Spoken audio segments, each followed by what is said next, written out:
What's going on, everybody? Welcome back to the Playbook Sports Podcast. You guys have seen my offensive tackle rankings video. Now let's break it down with the guards. Now, these are players that maybe they played guard in college. Maybe they didn't. Maybe they can be a tackle. Maybe they're on my tackle list. Maybe they project better as an offensive guard. Let's go ahead and dive into this. And we're going to start with offensive guard number 5 for me. And it maybe is going to shock you guys. It shouldn't if you've been following our channel for this entire draft process. Offensive guard number 5 for me. Willie Lampkin out of North Carolina. I know it, guys. He's little, right? 5'10", a shade under 280 pounds. He is a pure outlier. 31.5-inch arms. Obviously not ideal. Did not test fantastically at the combine. A 5'2", 140-yard dash. Not awful for his size either. Vertical jump of only 23.5. Broad jump of 8'8", but he did put up 18 bench presses. So he's a good athlete, right? And obviously he's put up fantastic work on tape for North Carolina. Your real concern with him is obviously his size. Let's look at his strengths here. Some strengths for him. And this one was kind of a joke, but also kind of not. What's the saying in football? Low man wins. He's the lowest man. He's the shortest guy on the field, without a question, at least on the defense, on the lines for sure. You may have a corner shorter than him, but that's about it. He will get lower than you and win that way. And he also provides excellent technique. His tape is teach tape for interior offensive linemen. Excellent technique. He has to have excellent technique because he's not going to overpower you. And you may be concerned like, oh man, he's going to struggle against the bigger guys. Go watch the Senior Bowl and what he did in those practices. He went up against Deion Walker, defensive lineman out of Kentucky. That guy's 8 inches taller than him and about 55, 60 pounds heavier than he is. And he stood him up. And that's that's bigger than most defensive tackles that you're going to see in the NFL, and he did great against that. So he can do this.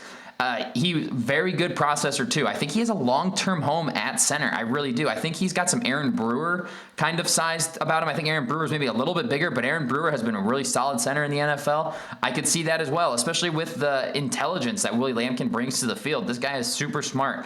And then look at his background. I cannot stress this enough how important I think that this is, especially for interior offensive linemen. 47-0 his senior year of high school, state champion wrestler in the heavyweight division. Sign me up for that. That guy knows how to win the nasty fights that you're going to see in the trenches that you need to win. Nope, he's not going to be the quickest guy laterally. He's not going to be able to be an all-the-time pulling guard where he's going to get to his spot. That's not his game. His game is he's just going to beat you in the trenches, in that phone booth, kind of similar to another guy we'll talk about later on this list. Obviously, the weaknesses, he's the ultimate size outlier. Day one in the NFL, he would be the smallest offensive lineman in the entire NFL. Arm length is a concern as well. If he goes up against guys that know how to use length against him, he'll have some issues. If they're able to get a hold of his shoulder pads and push him back with that, I think he's going to have some trouble. And then some issues I did see in his tape, sometimes he leans. I think that's still probably a size issue. And he needs to work on that because he can easily get pulled off balance if he's trying to lean into his blocks. So he's not a perfect offensive guard prospect, but man, he is very, very good, technically sound, great grip strength. I think he's really good. I mean, this is one of the guys that I'm like, this is my Zach Frazier from last year. He's one of my Zach Fraziers from last year. I'm in on this guy. He was AP first team All-American this year, and he's getting no respect, and I'm not going to stand for that anymore. You don't get voted AP first team All-American and then just suck at football at the NFL level. That's not how this works. He hasn't given up a sack in over 1,600 snaps, has played all 3 interior offensive line positions at a high level, and is arguably the most competitive and fiery player in this entire draft class. I think by midway through his rookie season, he's going to be a starter somewhere, and everyone is going to wonder how certain guys got picked ahead of him when he is clearly better than them. He's just smaller than them, but I don't think his size is a disadvantage like many think about him either. I think he can be a long-term starting offensive lineman in the NFL in spite of his, lack of ideal size and length.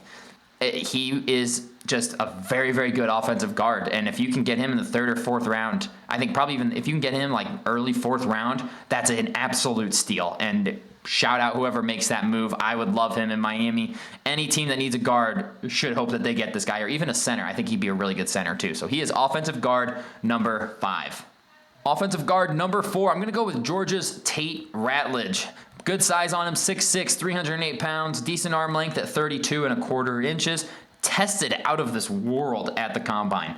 A 10-yard split of 1.72, a 40-yard dash of 4.97, vertical jump of 32 inches, and a broad jump of 9'5", coming out with a relative athletic score of 9.98. That is unbelievably athletic for him. Not somebody that like I said, he's not someone I would see out and about and think, this guy's a professional athlete, and an insane athlete at that. Just, he doesn't look it, man, but he just is. He's got a lot of strengths about him too. He's got really good quick sets with a very fast, strong punch that really does a really good job at disorienting the interior rushers. He's really good at adjusting when defensive linemen like to twist and move on him. He's got big, strong hands and a good core that helps him sustain his block. Really good drive in his blocking as well. Just really solid all-around offensive guard. Now, his issue is sometimes his pad level isn't the best. He will raise up in his pads just a little bit, and he can lose hand placement. He starts just getting into it, and he like brawling with these defensive tackles, defensive linemen, and he kind of loses his hand placement, and that can be an issue as well. Like I said, not the best length, right? His arms are 32 inches. Yeah, 32.25 inches, so it doesn't meet like that 33-inch threshold you want. But I'm not too worried about that. It's just below average. Not a huge deal for me. It does lean a little bit, but I've noticed that this guard class is kind of a leaning guard class. They all kind of lean just a little bit. So I think he's one of the higher floor guys. He's a really high floor offensive guard prospect that brings some nastiness in the run game. He's a mauler and a brawler. That's an advantage and a disadvantage.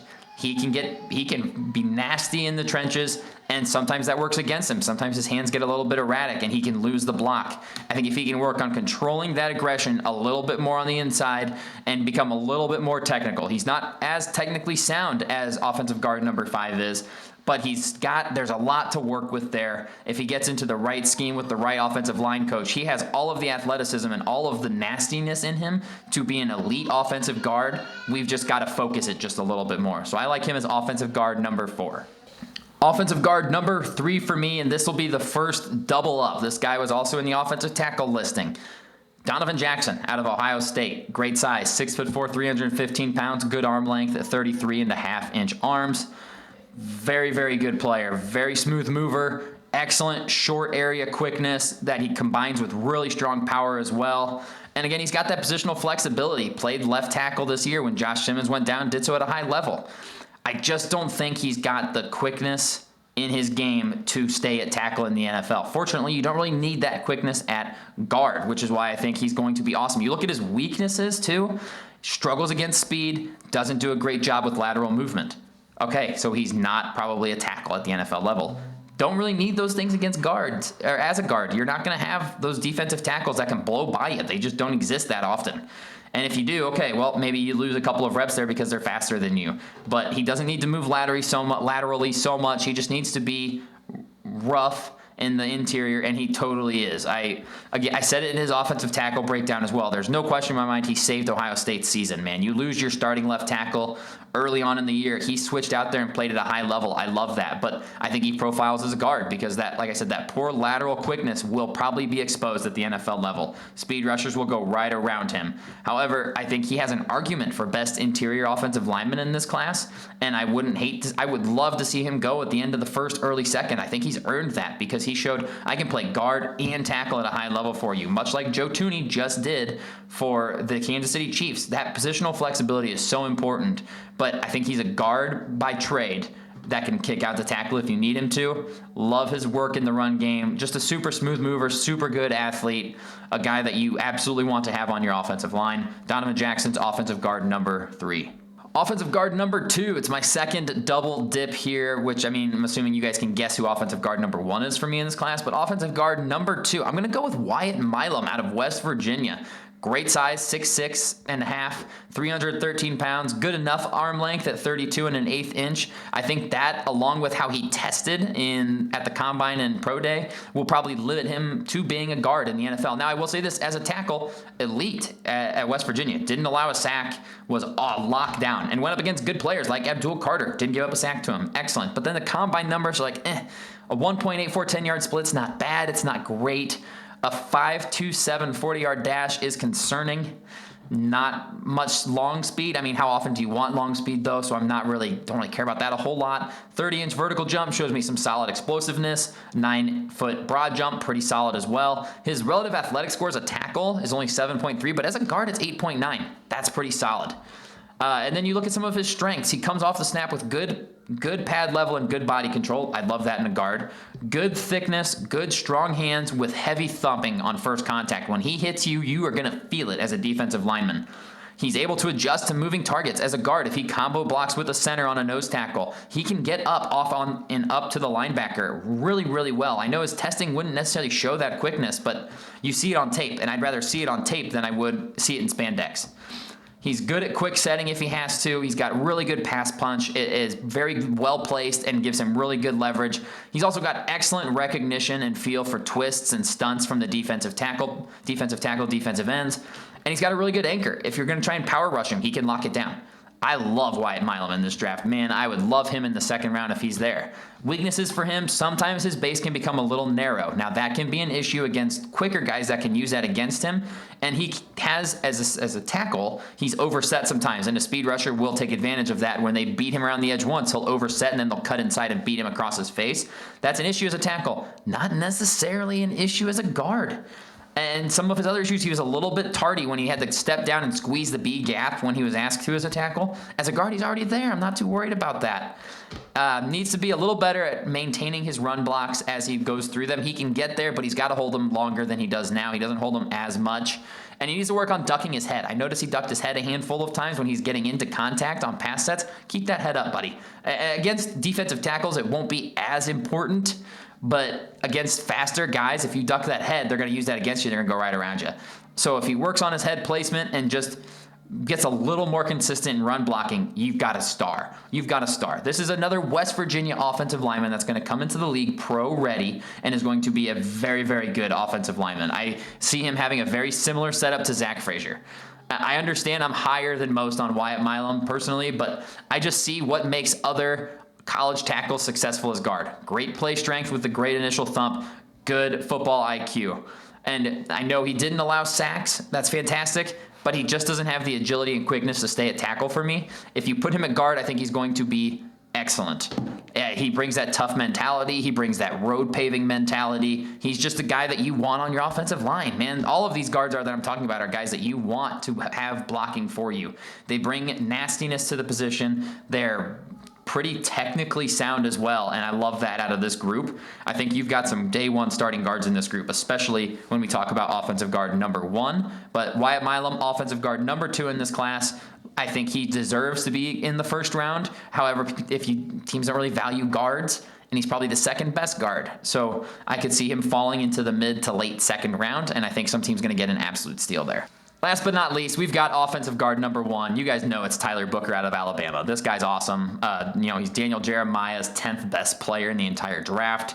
6'4", 321 pounds with 34.5-inch arm lengths. I mean, he's built like a tackle, not athletic like a tackle. 10-yard split of 1.97, a 40-yard dash of 5.39, only a 27-inch vertical, and a broad jump of 7'10", with a relative athletic score of 4, essentially a 4. Well below average athlete, but that's not his game. His game is we're going to meet within this small area, and I'm going to punish you. You're going to feel this rep. This is going to hurt you, and I'm going to enjoy doing it. Prototypical guard size with elite length, massive hands as well. His upper body power is insane. The guy is super strong. He's got excellent feel for this position. He's patient. He's a controlled mover. He works up to the second level really, really well. Great poise and recognition when defensive linemen are twisting and blitzing. He can just suddenly drop an anchor as well if he's getting pushed back, and all of a sudden the rep is over and you have lost. There's not a whole lot of weakness to him. However, sometimes his hands get a little bit wide, and sometimes he will just absorb a pass rusher instead of consistently punch out at them. He'll just take it and kind of stay in their way. I'd like to see him use his hands more. However, when he does use his hands are really, really solid. They just can be outside a little bit time. And then obviously the foot speed and the lateral quickness, not great. So we've got to work on that and become maybe a little bit more of an athlete. But this is a guy that just can move you. He's just going to move you. He's not going to be the fastest guy. He's not going to stand out with his speed or lateral quickness. but you're just not going to go through him, and he's going to push you where he would like to push you. His tape was very, very impressive to watch. He's going up against guys bigger than him, and he moves them like they're 50 pounds lighter than him. He's, without a question, offensive guard number one for me. He is a nasty blocker. He will put you through the ground if he has to, and trust me, he wants to do that. Moves up into the second level really smoothly, and he's got excellent leadership. That's something a lot of people out of Alabama are saying about him, is he was the offensive leader of that team this past year. And as a guard, you have to be a natural leader to be a leader from the guard position, because that's not typically where you see your leaders at. Really, really good downhill blocker. Once he gets going, man, look out. He's going to hit you, and it's going to hurt. Really solid play strength as well. I think in a power scheme, think Baltimore Ravens, honestly, who need a guard. I think he is the dream interior offensive lineman. Now that I'm saying it out loud, I would love to see him fall to Baltimore here. I think that him in front of Derrick Henry wouldn't be fair, because if you somehow don't get bullied by Tyler Booker, Derrick Henry's going to run through you. I think he's a power scheme offensive lineman. Obviously, he's not going to do any outside zone or get on the outside shoulder of the tackle. That's just not his game. You get him outside of the phone booth and he's in trouble, because you can just kind of run around him. But if you have him coming at you and you don't have anywhere to go, start praying. Start praying. It's going to hurt.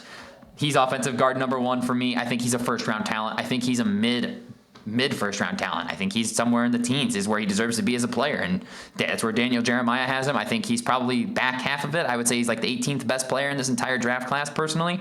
I think he should be a top 20 pick. Will he be? We'll see how teams value the offensive guard position. So that's all I've got for you guys on the offensive guard rankings from this year's draft class, the 2025 NFL draft class. It's a good group. There's plenty of guys I didn't mention. Jonas Savai-Inaya is going to be good. Marcus Mbow is going to be good. There's plenty of guards in this class that you can get that can be contributors early on in their career. I think all five of these guys that I mentioned in this video here that I broke down for you can and should all be day one starters. I think they are all worthy of being day one offensive guard starters. So if that's what you need, here you go. There's the best five in my opinion. That's all I've got for you guys. Make sure you guys stay tuned for our other videos that are coming out on each position. Should have wide receivers and DB videos coming out to you guys really, really soon here. And then we'll hit on all these positions before the draft comes up in the next 3.5 weeks or so. So if you guys aren't already subscribed, make sure you hit that big red subscribe button. We'll see you guys in the next one.